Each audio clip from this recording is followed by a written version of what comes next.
Hello, my name is Bastian and I'm going to talk a bit about my mini project in narratives, which is about building a narrative around patient progress. So I'm working on this application called Trailhead for my semester project, which is an application that patients can use for training their concentration and their memory by making trails and connect points.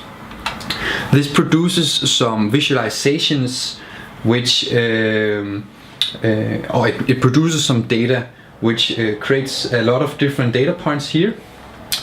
And what my mini project is about is how to add more story into these data points, because you might be able to see that one week you were doing so and so well, and another week you were doing even better, but you can't from the data tell why was that. There's no story or no information in that as it currently is. We live in a world right now where we are collecting a lot of data about ourselves already. In the scientific community, we define the quantified self as self-knowledge beyond numbers, and we use a lot of apps in our daily life, such as Endomondo and so forth, to track how far we walked and so forth. And this is all because we have a natural desire to learn more about ourselves and understand ourselves more. So that's why I think it's important to get more story into the data that we are collecting about ourselves. So, but I'm working with these patients here, these stroke victims, and we had some interviews with them. And some of them have, for example, also problems with memory, so they will have a hard time remembering. And usually they also have a good story that they want to tell.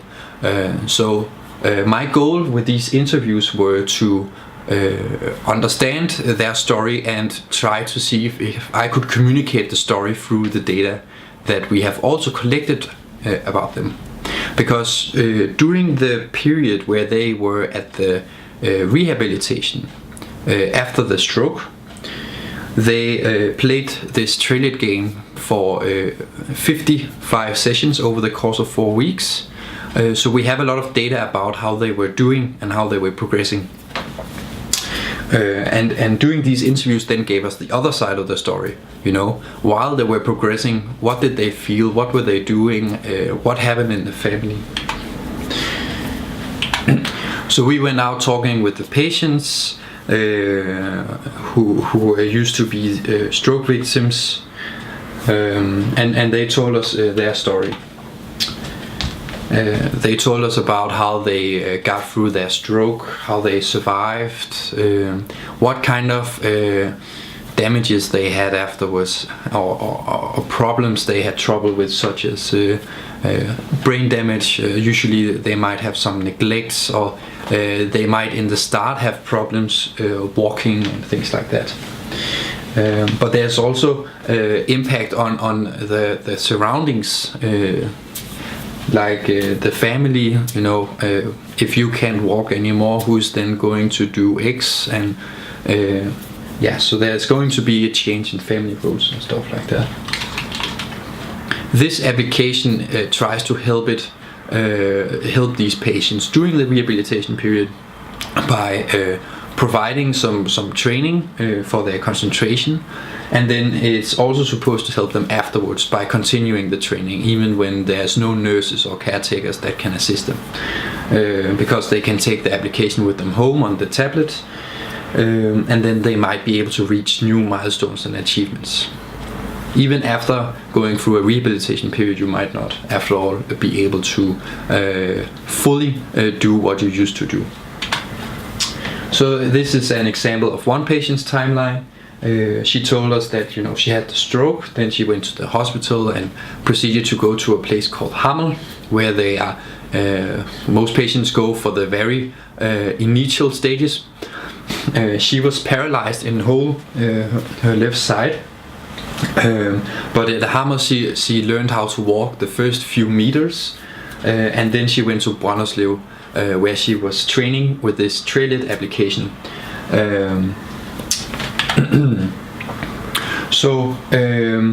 And this is where this visual diary comes in, because we now have some data about the patient and how she played with this trailet application, and then I wanted to construct an interactive timeline around it. So in the bottom of the slide you can see the basic idea is to associate each session and each data point with a piece of narrative, and then order them chronologically in a timeline, which means that the narrative now becomes an explanation for why the data point is like it is, or could become a possible explanation for it. And this is what you would call kind of a personal annotation. There's more to this than just that. You might have one narrative happening on a monthly scale, but a different narrative happening on an annual scale, and again on a daily scale you might have a third narrative. And part of the visual prototype that I have made is to be able to navigate between these different scales. So you might first get the chronological narrative on a yearly scale, but then you decide to dive into a certain period and learn more about that. Furthermore, you can alter the narrative discourse for the reader by creating correlations. So for example, if we're doing several different measurements, then reading first the narrative pieces at the green spike, and then at the next green spike, and then at the next green spike, might give you a different kind of story than if you were just reading it all chronologically. And that's really where you have the potential to learn something about yourself.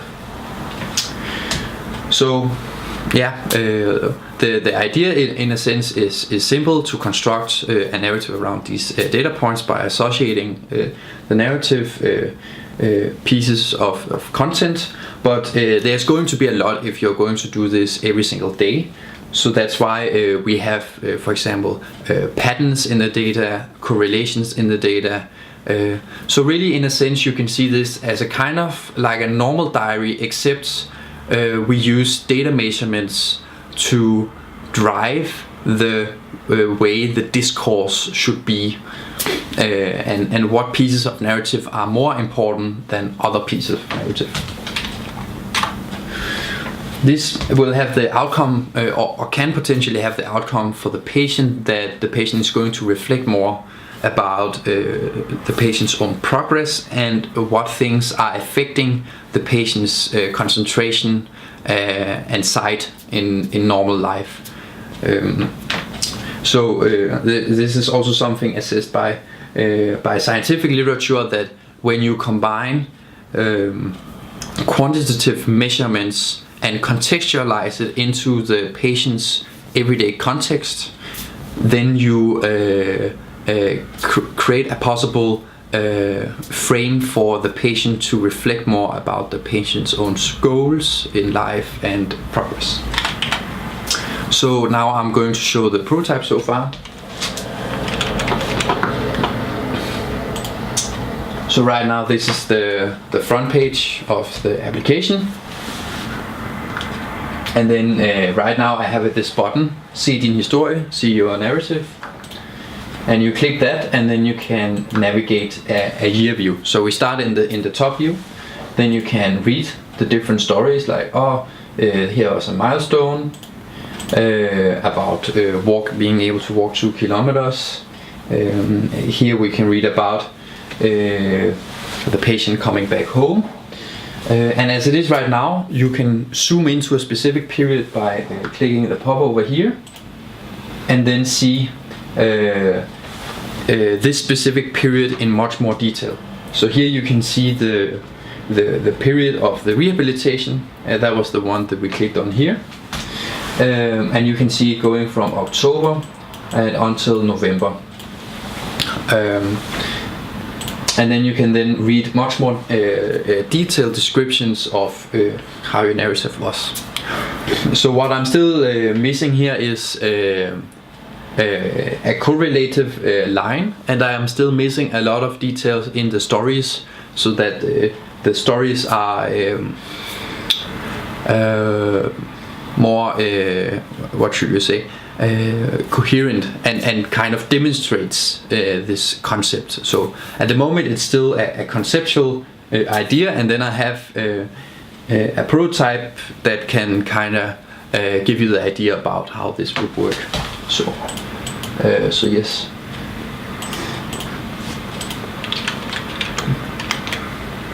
But yes, that's my mini project so far, and I would love to hear some feedback on the implementation.